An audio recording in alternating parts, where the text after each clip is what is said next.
24 तास मध्ये आपलं स्वागत आहे। हितगुज या आमच्या खास कार्यक्रमात आपण दररोज विविध विषयांवरती चर्चा करून तज्ञांचं मार्गदर्शन घेत असतो आणि आज आपण चर्चा करणार आहोत ते आम्लपित्त आणि होमिओपॅथी उपचार या विषयावर।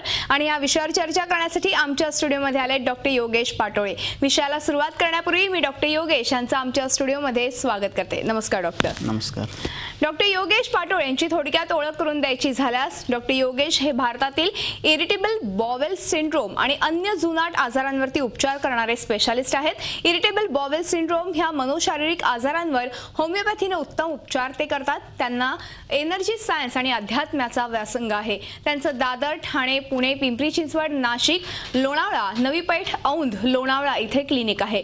गेली 10 ते 12 वर्ष ते होमिओपॅथीने विविध आजारांवरती यशस्वीरित्या उपचार करत असून सोबतच संशोधन कार्य देखील करतात। पचनाचे विकार, बद्धकोष्ठता, मूळव्याध, वातविकार, संधिवात, मणक्यांचे आजार, केसांच्या समस्या, ॲलर्जी, त्वचारोग, सेरेब्रल पाल्सी, स्त्री पुरुष वंध्यत्व आणि मानसिक आजारांवर ते होमिओपॅथीच्या माध्यमातून उपचार करतात।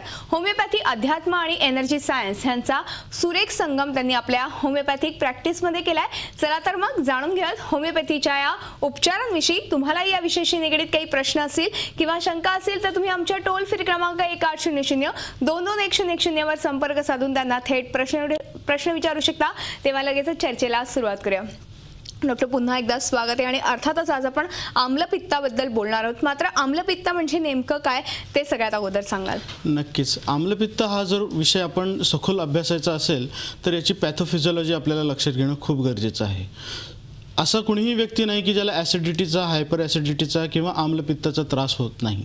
मग हे आम्लपित्त बनतं कसं? तर आपल्या मुळातच हा आजार आमाशयाचा आहे। आपल्या लास्ट इंटरव्ह्यूमध्ये आपण आतड्यांच्या आजारांबद्दल बोललो होतो। आज आपण आमाशयाचे आजार, आम्लपित्त याबद्दल बोलतो आहोत। यामध्ये सर्वात महत्त्वाचं काय की मुळातच आपल्या आमाशयामध्ये काही पाचक पित्त असतात, त्याला डायजेस्टिव्ह एन्झाईम्स असं म्हटलं गेलेलं आहे। परंतु या एन्झाईम्समध्ये काही बिघाड झाला की मग पित्त बिघडण्याची प्रक्रिया सुरू होते आणि म्हणजेच कारक असणारं पित्त मारक ज्यावेळेस होतं त्यावेळेस आम्लपित्ताचा त्रास आपल्याला सुरू होतो। वेगवेगळ्या वयामध्ये वेगवेगळ्या लोकांमध्ये याची विविध लक्षणं आपल्याला दिसून येतात, पण मुळातच हे आम्लपित्तच आहे हे लोकांच्या लक्षात मुळात उशिरा येतं। बरोबर। मग तुम्ही आता लक्षणांचा मुद्दा उपस्थित केला, म्हणजे नेमकी आम्लपित्ताची काही लक्षणं आहेत का? मग ती कोणती आहेत आणि वेगवेगळ्या लोकांना वेगवेगळी लक्षणं जाणवतात का? नक्कीच। लक्षणांकडे जाण्यापूर्वी आपण मुळाकडे जाऊयात, म्हणजेच या आजाराची कारणं काय ही आपण समजून घेऊयात। कारण लक्षणं सर्वसामान्य लोकांना खूप चांगल्या पद्धतीने माहिती आहेत, अगदी तोंडपाठ झालेत असं आपण म्हणू शकतो। पण आपण मुळात कारणांकडे जाऊयात आणि ज्यावेळेस कारणांकडे जातो आपण त्यावेळेस होमिओपॅथी आणि आजाराचं मूळ कारण याचा खूप जवळचा संबंध आहे। कारण बऱ्याचशा लोकांना असा अनुभव आहे की ज्यावेळेस होमिओपॅथिकची चिकित्सा केली जाते किंवा केस टेकिंग केली जाते त्यावेळेस खूप अर्धा तास, एक तास एका रुग्णाची संपूर्ण माहिती घेतली जाते। ही मुळात का? कारण ह्या केस टेकिंग मध्ये आपण प्रकृतीकडे आणि विकृतीकडे रुग्णाचा प्रवास हा कसा झालेला आहे, त्यामुळे उत्पत्ती, स्थिती आणि लय ह्या तिन्ही गोष्टींचा खूप व्यवस्थित अभ्यास यामध्ये केला जातो। उत्पत्ती म्हणजे काय? आजाराचे मूळ कारण, द ओरिजिन ऑफ डिसीज। त्यामुळे आम्ही सुरुवातीला असं बऱ्याच वेळा विचारतो की ठीक आहे आजार काय आहे, आजारानंतर तपासण्या काय झाल्यात हे सर्वांना माहिती आहे, पण हा आजार मुळात सुरू कसा झाला त्यावेळेचा घटनाक्रम हा अभ्यासला जातो। त्यानंतर स्थिती म्हणजे आज रुग्ण आपल्याला ज्या अवस्थेमध्ये आलेला आहे त्या आजाराची आज स्थिती काय आहे, आणि लय म्हणजे ह्या आजाराची पुढे डेव्हलपमेंट काय होऊ शकते याकडे सुद्धा खूप बारकाईने लक्ष दिलं जातं की जेणेकरून कुठलंही कॉम्प्लिकेशन न येता आजार आहे तिथेच थांबवला जातो आणि तो मुळासकट बरा करण्यासाठी खूप मदत होते। बरोबर। नंतर होमिओपॅथीमध्ये एक खूप चांगली संकल्पना आहे की यामध्ये रुग्णाला बरं केलं जातं ना की आजाराला।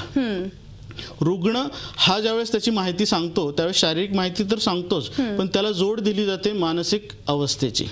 मानसिक ताण, तणाव, टेन्शन, स्ट्रेस, झालेले आघात, अपमान, वेगवेगळ्या सगळ्या घटनाक्रमांचा अभ्यास हा त्याच्या आजाराशी जोडला जातो। आणि म्हणूनच होमिओपॅथीमध्ये आजार मुळासकट बरा होऊ शकतो हे सर्वश्रुत आहे किंवा बऱ्याचशा लोकांना याची माहिती आहे। नंतर आपण जाऊयात की याची पॅथोफिजिओलॉजी काय?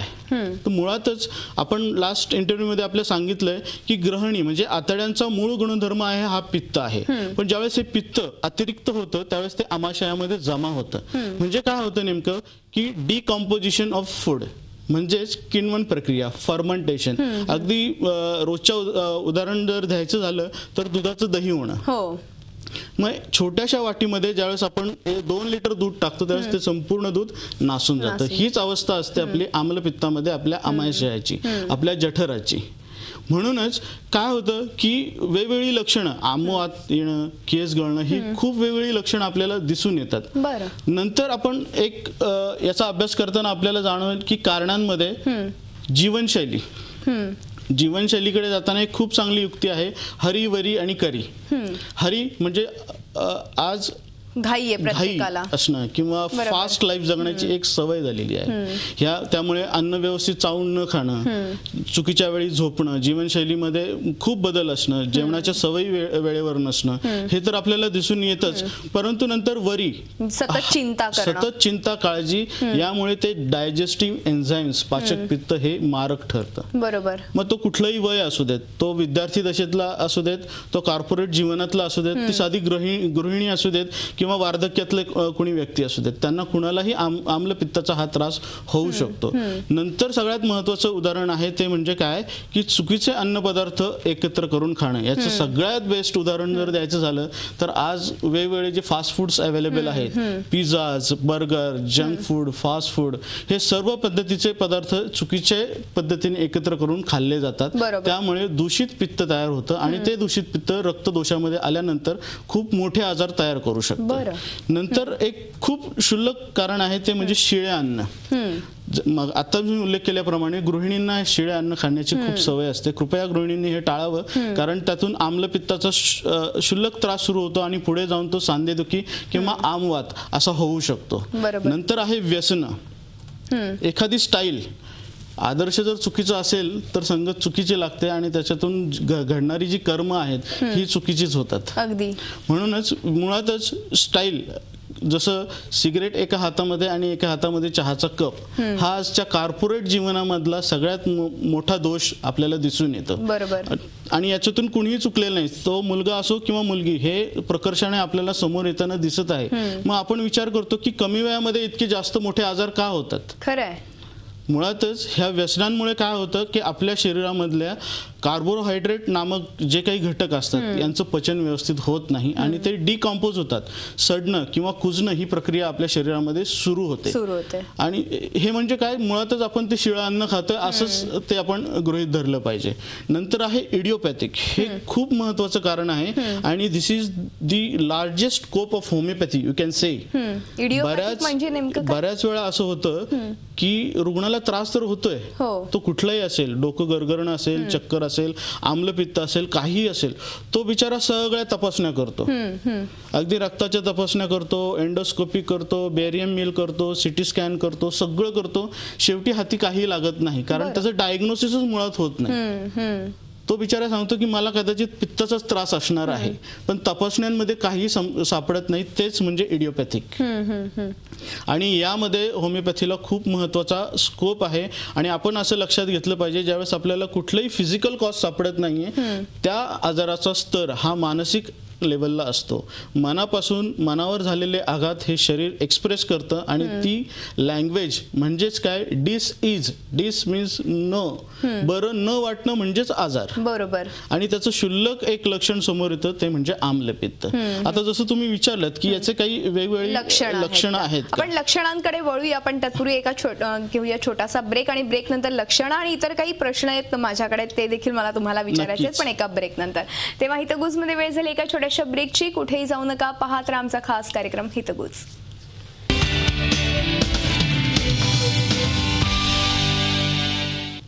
ब्रेक नंतर हितगुज हे आमच्या खास कार्यक्रमात आपलं पुन्हा एकदा स्वागत. आणि आज आम्लपित्त आणि होमिओपॅथिक उपचार या विषयावर आज आपण चर्चा करतोय. डॉक्टर योगेश पाटोळे आपल्याला या संदर्भात अधिक माहिती देत आहेत. आपण पुन्हा एकदा चर्चेला सुरुवात करूया. डॉक्टर, मगाशी लक्षणांबद्दल आपण बोलत होतात, लक्षणं सांगाच, पण होमिओपॅथीमध्ये आम्लपित्तावरती कशा पद्धतीने उपचार केले जातात आणि आम्लपित्त हा जो आजार आहे किंवा एक विकार आहे तो आपला पूर्णतः मुळातूनच नष्ट होऊ शकतो का? नक्कीच. होमिओपॅथीमध्ये आजाराचं ज्यावेळेस आपण विश्लेषण करतो त्यामुळे जस्ट आता मी सांगितल्याप्रमाणे आजाराच्या मुळापर्यंत आपण जातो. ज्यावेळेस आपण केस टेकिंग करतो त्याचवेळी या सगळ्या गोष्टींचा विचार केला जातो की हा आजार मुळात सुरू का झाला, हाच आजार ह्या व्यक्तीला का झाला आणि हाच आजार आत्ताच सुरू का झाला. म्हणजेच काय की त्या आजाराचं मूळ कारण त्या आजाराचं स्वरूप आणि तो व्यक्ती ह्या तिन्हींचाच खूप सुरेख संगम केस टेकिंग मध्ये केला जातो आणि म्हणूनच आजाराचा समूळ उच्चाटन होमिओपॅथीमध्ये नक्कीच होऊ शकतं. तर तत्पूर्वी आपण असं समजूयात की काही प्रकार आहेत की वयानुसार, ऋतुमानानुसार, प्रकृतीनुसार आणि आजारानुसार आपल्याला काही पथ्य, काही नियम हे पाळणं खूप गरजेचं आहे. जसं आपण अध्यात्मामध्ये काही गोष्टी शिकतो की समाधी अवस्था येण्या अगोदरच सगळ्यात महत्वाचा पाया आहे तो म्हणजे सद्विचार आणि सदाचार. खरं विचार जर चुकीचा असेल तर आचार नक्कीच चुकीचा होतो आणि त्यातूनच घडतात ती चुकीची कर्म. चुकीची कर्म आपण आपले आजार असंच आपण समजूयात, चुकीचे आचरण म्हणजे आपल्या सवयी असं आपण समजूयात आणि चुकीचा विचार म्हणजे आपला स्ट्रेस असं आपण समजूयात. तर काही नियम ठरवून दिलेले आहेत ते वयोमानानुसार, ऋतुमानानुसार, प्रकृतीनुसार आहेतच. त्याचं जर उल्लंघन झालं तर नक्कीच आजाराची सूक्ष्म सुरुवात होते. कुठलाही मोठा आजार असा आभाळातून एकदम पडत नाही. बरोबर, नक्कीच त्याची कुठेतरी सूक्ष्म सुरुवात होत असते, पण ती सूक्ष्म सुरुवात ज्यावेळेस सप्रेस होते, दाबली जाते, त्यावेळेस त्या आजाराची एक शृंखला तयार होते.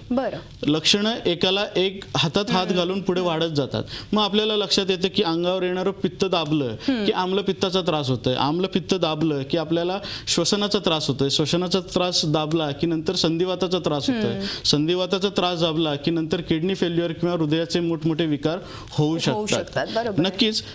तर आपण आता लक्षणांकडे वळूयात. लक्षणांकडे वळताना आपल्याला असे लक्षात येईल की याचे खूप वेगवेगळे प्रकार आहेत. याचे मुळात 5 प्रकार आहेत. अध आम्लपित्त, ऊर्ध्व आम्लपित्त, कफ प्रदोष आम्लपित्त, पित्त प्रदोष आम्लपित्त आणि वात प्रदोष आम्लपित्त. तर यांची सगळी लक्षणं जर आपण वेगवेगळी खरं तर लक्षण म्हणजे हे प्रकार आहेत, तर याची वेगवेगळी लक्षणं अभ्यासाचं झालं तर आपलं खूप कन्फ्युजन होईल. प्रेक्षकांच्या माहितीसाठी आपण याचा सगळ्यांचा एकत्रितच अभ्यास करणं आणि शक्यतो होईल तितक्या बोली भाषेत मी हे सांगण्याचा प्रयत्न करतोय की जेणेकरून त्यांना खूप लवकर समजेल. लक्षणांमध्ये आपण पाहिलं तर अनावश्यक तहान लागणं, कधी खूप तहान लागणं, घशाला कोरड पडणं, कधी तहान न लागणं असं आपल्याला दिसून येतं. एक क्षुल्लक लक्षण की जे सगळ्यांमध्ये जाणून येतं, जास्त करून ड्रायव्हर लोक जे आहेत त्यांना हा जळजळीचा आणि पित्त होण्याचा त्रास भरपूर वेळा असतो. दुसरं असं लक्षण आपल्याला दिसून येईल की चक्कर येणं, गरगरणं, अशक्तपणा येणं हे आपल्याला यामध्ये दिसून येतं. नंतर आहे भूक न लागणं, भूक मंदावणं किंवा अग्नी मंद पडणं हे आपल्याला लक्षात येतं. त्यामुळे आई बऱ्याच वेळा तक्रार करते की याची तब्येत सुधारत नाहीये, हा काही खातच नाहीये, चेहरा सुकून गेलाय, अवेळीच याची केस पांढरी व्हायला लागली आहेत किंवा ही अजिबात अभ्यास करत नाहीये, हिचं कॉन्सन्ट्रेशन होत नाहीये. तर मुळातच शरीरातला ज्यावेळेस अग्नी कमी पडतो त्यावेळेस आपली कार्यतत्परता ही कमी होते. नक्कीच. तर खूप घाम येणं हे सुद्धा खूप हल्ली 7वी ते 8वी ह्या मुलांमध्ये खूप लक्षात येतं की कुठलाही ऋतू असू देत याला एसी चालूच पाहिजे, त्याशिवाय हा झोपत नाही, याला खूप घाम येतो, याच्या अंगाची खूप लाही होते, खूप हीट वाढते, हे लक्षण सुद्धा आम्लपित्ताशी निगडीत असू शकतं. नंतर आंबट करपट ढेकर येणं, बऱ्याचशा पेशंटला असं जाणवतं की 3-4 महिन्याच्या अंतराने डोकंदुखीचा एक एपिसोड येतो. त्यानंतर आंबट पिवळी खूप अशी भरमसाठ उलटी होते आणि जोपर्यंत उलटी होत नाही तोपर्यंत त्यांचं डोकं दुखणं हे थांबत नाही. किंवा एक प्रकारचं शरीरामध्ये जे काही उलाढाल चालू असते ती नक्कीच. आणि हा शरीराचा एक रिफ्लेक्स मेकॅनिझम आहे की शरीर आपोआपच ते बरं करण्याचा प्रयत्न करत असतं. म्हणून जे अतिरिक्त आहे ते बाहेर काढण्याची एक प्रक्रिया म्हणजे उलटी. बरोबर नक्कीच आहे.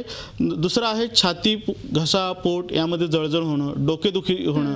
बऱ्याचशा रुग्णांना ही डोकेदुखी कंटिन्युअस असते. काही लोकांना डोकं जड पडण्याची सवय असते, तर काही लोकांचं डोकं दर 3 महिन्याने 2 महिन्याने असं दुखत असतं. बऱ्याचशा लोकांमध्ये असं दिसून येतं की हातापायाची खूप जळजळ होते, त्यामुळे संपूर्ण अंगावर पांघरून घेतात पण पाय उघडेच ठेवतात. ही एक सवय असते. पायांना जरा बरं वाटतं, पायांना थोडासा थंडावा वाटतो. बऱ्याचशा गृहिणी पाय थोडेसे पाण्यामध्ये घालून बसणं पसंत करतात. हे त्याचंही एक क्षुल्लक लक्षण असू शकतं. नंतर अंगाचा थरकाप होणं, अशक्तपणा तर येतोच, पण ज्यावेळेस शरीरातले क्षार कमी होतात त्यावेळेस अंगामध्ये थरकाप येणं हेही आपल्याला दिसून येतं. ज्यावेळेस रक्त प्रदोष होतं, आम्लपित्त, त्यावेळेस ज्यावेळेस ते त्याचा रक्त हे सगळीकडे संचार करत असतं, पण ज्यावेळेस ते मेंदूकडे जातं त्यावेळेस अनावश्यक चिडचिड होणं, राग येणं, राग कंट्रोल न होणं हेही लक्षणं दिसून येतात.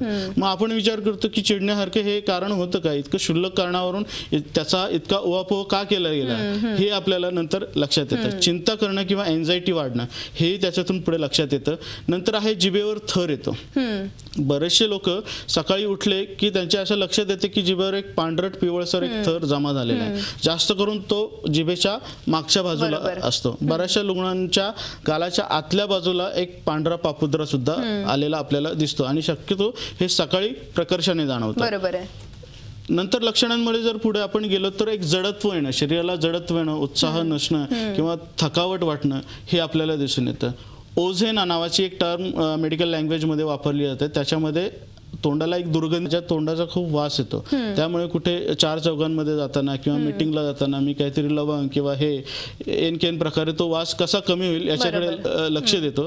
तर ते आम्लपित्ताचंच एक लक्षण आहे. बऱ्याचशा लोकांना असं लक्षात येते की अनावश्यक लाळ येते झोपेमध्ये किंवा बोलताना, अनावश्यक तोंडाला लाळ येते. हे देखील आम्लपित्ताचं एक सुरुवातीचं लक्षण आहे. त्यामुळे म्हणजे ही लक्षणं एकूणच दिसायला लागल्यावरती खरं तर आम्लपित्ताकडे दुर्लक्ष करू नये, ताबडतोब ट्रीटमेंट घेणं फार आवश्यक आहे. कारण की ह्याचे नंतर म्हणजे जे काय आपण बघितलं तर भविष्यकाळात त्याचे फार वाईट असे अनुभव आतापर्यंत लोकांना आलेले आहेत. अर्थातच तुम्ही मगाशी सांगितले काय अनुभव येऊ शकतात हे देखील आपण जाणून घेऊया तुमच्याकडनं, पण एका छोट्याशा ब्रेक नंतर.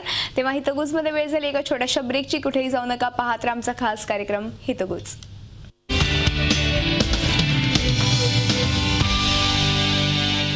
ब्रेक नंतर हितगुज हे आमच्या खास कार्यक्रमात आपलं पुन्हा एकदा स्वागत. आम्लपित्त आणि होमिओपॅथी उपचार यांविषयी आज आपण चर्चा करतो आणि आपल्याला मार्गदर्शन करताय डॉक्टर योगेश पाटोळे. मी पुन्हा एकदा चर्चेकडे वळते, पण तत्पूर्वी आपल्याला फोन कॉल्स यायला सुरुवात झाली. पहिला जो फोन आलाय तो सदानंद यांचा. विचारा, काय प्रश्न आहे? नमस्कार मॅडम, माझा प्रश्न एक आहे की माझी मिसेस आता 60 वर्षाचा आहे आणि तिला पित्ताचे खडे झालेले आहेत गॉल ब्लॅडर मध्ये. तर त्याचं ऑपरेशन करणं जरुरी आहे का की काय हे विचारायचं होतं. बरोबर, नक्कीच.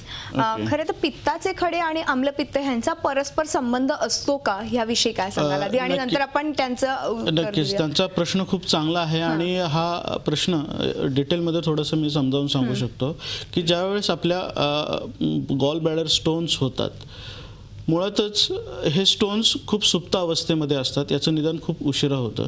दुसरी गोष्ट, एक कॉमन बाईल डक्ट नावाचा एक आपला अवयव आहे, त्यामध्ये जर हे खडे अडकले तर ऑपरेशन सारखी इमर्जन्सी येऊ शकते. नक्कीच शास्त्र बदललं की शास्त्राच्या मर्यादा बदलतात. मर्यादा बदलल्या की चॅलेंजेस खूप येतात. पण ज्यावेळेस मर्यादा येतात त्याच वेळी खरं तर संशोधनाची सुरुवात होते. म्हणूनच म्हटलं गेलं की गरज ही शोधाची जननी आहे. आणि होमिओपॅथीमध्ये आम्ही अशा वेगवेगळ्या आजारांवर निश्चितच प्रत्येक वेळी संशोधन करत असतो की जेणेकरून रुग्णांना या आजारापासून पूर्णपणे मुक्ती मिळू शकते. नक्कीच होमिओपॅथीमध्ये यावर उपचार उपलब्ध आहेत. आपण आमच्या वेगवेगळ्या सेंटर्सवर कॉन्टॅक्ट करून या संदर्भात व्यवस्थित माहिती घेऊ शकता. पण मग त्यांनी असं विचारलं की हे पित्ताचे खडे आहेत ते काढणं आवश्यक आहे का होमिओपॅथीच्या उपचारांनी ते निघून जाऊ शकतात? त्याचं लोकेशन जर ते कॉमन बाईल डक्ट मध्ये असतील तर त्याचं इमर्जन्सी ऑपरेशन ही खरोखर काळाची गरज आहे. जर ते तिथे नसतील तर यावर होमिओपॅथिक उपचार निश्चितच उपलब्ध आहेत. नक्कीच, आणि तुमच्या वेगवेगळ्या ठिकाणी शाखा आहेत तर नक्कीच ते संपर्क साधू शकता. त्याचबरोबर आपले नंबर्सही डिस्प्ले होतात. डॉक्टर, एक महत्त्वाचा तो प्रश्न तो म्हणजे होमिओपॅथीचे उपचार तर अतिशय उपयुक्त आहेत आम्लपित्तासाठी, मात्र जर आम्लपित्ताकडे आपण दुर्लक्ष केलं तर त्याचे काय पुढे जाऊन दुष्परिणाम भोगावे लागतात, आणि होमिओपॅथीमध्ये इतर काही उपचार आहेत का की जेणेकरून आम्लपित्त आपलं व्यवस्थित राहू शकतं किंवा आम्लपित्ताचं मूळ नष्ट होऊ शकतं? नक्कीच, खूप चांगला प्रश्न विचारलेला आहे. मुळातच आपण दुष्परिणामांचा विचार करायचा नाहीये. आजार जो काही होतो याचा व्यवस्थित विचार करा आणि वेळेस त्याच्यावर होमिओपॅथिक उपचार घ्या की जेणेकरून हा आजार पुढे जाणारच नाही. अगदी नक्कीच, जर असं झालं असेल की आपण याच्यावर दुर्लक्ष केलेलं आहे, वेळोवेळी आपण याच्यावर मार्गदर्शन वैद्यांचं किंवा डॉक्टरांचं मार्गदर्शन न घेता आपण स्वतःहूनच काही घरगुती उपचार केले आणि नंतर हे पुढे जर वाढत गेले तर काय होऊ शकतं? ब्युटी पासून ड्युटी पर्यंत याचा सगळा मोठा परिणाम आपल्याला दिसून येतो. ब्युटी म्हणजे काय? कमी वयामध्ये चेहऱ्याला सुरकुत्या पडणं, चेहरा काळवडणं, पिंपल्स येणं, डोळ्याभोवती काजळी येणं, हे प्रकार आपल्याला दिसून येतात. हल्ली बऱ्याचशा तरुणांमध्ये असं दिसून येत आहे की कमी वयातच केस गळण्याचं प्रमाण खूप आहे. कमी वयातच केस विरळ होणं, केस पांढरे होणं हे आपल्याला आम्लपित्ताचा दुष्परिणाम म्हणून पुढे येताना दिसतं. जसं मगाशी सांगितल्याप्रमाणे छोट्या छोट्या कारणांवरून चिडचिड होणं हे खूप क्षुल्लक उदाहरण झालेलं आहे अगदी. नंतर हे जर आम्लपित्त पुढे वाढत गेलं तर काय होऊ शकतं? जर ते दातांमध्ये आलं तर दातांच्या कॅव्हिटी खराब होतात. आणि महिलांमध्ये शक्यतो असं दिसून आलंय की ज्या महिलांचे दात सडले होते, किडले होते, ते काढल्यानंतर त्यांना संधिवात होण्याचं प्रमाण हे वाढलेलं आहे. बरं. म्हणजेच काय की मायनॉर टू मेजर दात हा सुद्धा एक हाडाचा प्रकार आहे. पण ज्यावेळेस त्याचं एक्सप्रेशन तिथे सप्रेस केलं जातं त्यावेळेस तो मोठ्या हाडांकडे जातो आणि मोठ्या हाडांची ती झीज होते. डिजनरेटिव्ह चेंजेस आपल्याला हाडांमध्ये दिसून येतात. छोटे सांधे असतील तर नक्कीच आमवाताचा त्रास सुरू होतो. सकाळी हालचाल करणं किंवा सांधे जड पडणं हा त्रास त्यांना उद्भवू शकतो. नंतर पुढे असं सांगेल की मुळातच ज्यांची प्रकृती ही पित्त आहे आणि ज्यांना आम्लपित्ताचा त्रास सुरू झाला आहे त्यांना कावीळ होण्याचे चान्सेस आहेत किंवा कावीळीचे दुष्परिणाम होण्याचे चान्सेस आहेत, सिरोसिस होण्याचे चान्सेस आहेत, अल्सर होण्याचे सुद्धा चान्सेस आहेत. म्हणून आपण डोक्याच्या केसापासून पायाच्या नखापर्यंत आम्लपित्ताचे दुष्परिणाम दिसून येतात. नव्हे हे एक ठराविक रुग्णांमध्येच नसतात, हे कुठल्याही रुग्णांमध्ये कुठल्याही वयाच्या पेशंट्समध्ये हे दिसून येऊ शकतं. तर मुळातच आम्लपित्त काय आहे हे समजून घ्या. त्याच्यावर निश्चितच होमिओपॅथीमध्ये खूप प्रभावी उपचार आहेत. दुष्परिणामचा विचार न करता वेळीच त्याच्यावर उपचार करून तो आजार समूळ नष्ट करण्यावर भर द्या. बरोबर आहे. आणि तेच समूळ नष्ट करण्यावरतीच होमिओपॅथी औषधांचा भर असतो आणि त्यामुळे ज्या पेशंटला आम्लपित्ताचा त्रास आहे तर त्यांचा नक्कीच आम्लपित्ताचा जो त्रास आहे तो होमिओपॅथीच्या औषधांनी नक्कीच दूर होऊ शकतो. आपल्याला अजून एक फोन आलाय. भास्कर बोलतायत नाशिकवरनं. विचारा काय प्रश्न आहे. नमस्कार भास्कर, बोला. मॅडम माझ्या मिसेसला जो त्रास आहे, खूप घाम येतो, कोणताही सीझन असो खूप घाम येतो तिला. आणि वय काय आहे त्यांचं? वय आहे 45 वय आहे. बरं. आणि ह्या व्यतिरिक्त काही लक्षणं आहेत का? ब्लड प्रेशर वगैरे आहे का काही? नाही, बाकी कसलंच त्रास नाहीये. चक्कर येतात, कधी कधी चक्कर येतात, अशक्तपणा जाणवतो. बरं बरं, नक्कीच आपण डॉक्टरांशीच ह्या संदर्भात बोलूया. काय सांगाल डॉक्टर? त्यांनी 3 महत्त्वाची लक्षणं सांगितली. एक म्हणजे खूप घाम येतो, चक्कर येते आणि सगळ्यात आत्ताच आपण लक्षणांमध्ये उल्लेख केल्याप्रमाणे ह्या लक्षणांव्यतिरिक्त इतर लक्षणांचाही जर त्यांच्याशी काही समळ बसत असेल तर नक्कीच त्यांना आम्लपित्ताचा त्रास आहे. दुसरं, जसं तुम्ही त्यांना विचारलं की बीपीचा काही त्रास आहे का, बीपी सोबतच त्यांनी थायरॉइडची सुद्धा तपासणी करून घ्यावी. कदाचित हायपोथायरॉइडिझम मध्ये सुद्धा प्रचंड घाम येण्याचा सुद्धा त्रास उद्भवू शकतो. तर नक्कीच ह्या सगळ्या तपासण्या केल्यानंतर आपण आमच्या वेगवेगळ्या सेंटर्सला भेट द्या. जर तो आम्लपित्ताचा त्रास आपला असेल तर समूळ नष्ट होऊ शकतो. बरोबर आहे. आणि अर्थातच डॉक्टर, एक महत्त्वाचा प्रश्न म्हणजे आम्लपित्त आपल्याला झालंय हे आपण नेमकं कसं ओळखायचं? म्हणजे त्याचं काही लक्षणं तर तुम्ही सांगितलीच, मात्र काही टेस्ट वगैरे असतात का? दुर्दैवाने आम्लपित्त हे फक्त एक्सप्रेशन्स म्हणून आपण लक्षात घेऊ शकतो. कारण जसं मी सांगितलं की ज्यावेळेस तो आजार पुढच्या अवस्थेमध्ये जातो, अल्सरमध्ये जातो किंवा हर्नियामध्ये जातो किंवा संधिवातामध्ये जातो, त्याच्या दुष्परिणाम जे आहेत ते आल्यानंतर त्याच्या तपासण्यांमध्ये आपल्याला हे दिसून येतं. गाऊट असेल, कॅल्शियमची कमतरता असेल, बोन डेन्सिटी कमी झाली असेल, केस पांढरं होणं असेल, सायनसचा त्रास असेल किंवा घशाचे काही आजार असेल, वातविकार असेल, हे कॉम्प्लिकेशन्स आल्यानंतरच याचं निदान होतं. पण याची सुरुवात ही खूप सूक्ष्म असते. जसं मी सांगितलं की आपल्याला अस्वस्थ वाटणं म्हणजेच आजार, तसंच छातीत थोडी जळजळ होणं, अन्न न पचणं किंवा आंबट करपट ढेकर येणं, डोकं जड पडणं, डोळे जड पडणं, डोळे लाल होणं, असे वेगवेगळी लक्षणं हे दिसून येतात. लक्षणं दिसायला लागल्यावरती आपल्याला थोडासा आम्लपित्ताचा त्रास आहे आणि याची सुरुवात आहे. याला वेळीच अटकाव करून आपल्याला पूर्ण बरं करायचं आहे असा संकल्प करणं खूप गरजेचं आहे. आणि हा संकल्प तुमच्या होमिओपॅथीच्या औषधाच्या माध्यमातून नक्कीच होऊ शकतो. आणि डॉक्टर खास करून दादर, ठाणे, पुणे, पिंपरी चिंचवड, नाशिक, लोणावळा, औंध या ठिकाणी असतात, त्यांची सेवा पुरवतात. नक्कीच डॉक्टर, वेळ संपल्यामुळे आज आपल्याला इथेच थांबावं लागतंय, मात्र तुम्ही आलात आणि खूप छान मार्गदर्शन आपल्या प्रेक्षकांना केलं, त्याबद्दल मनपूर्वक धन्यवाद. तेव्हा हितगुज हे आमच्या खास कार्यक्रमात इथेच थांबतो. तुम्ही पाहत राहा झी24 तास, रहा एक पाऊल पुढे.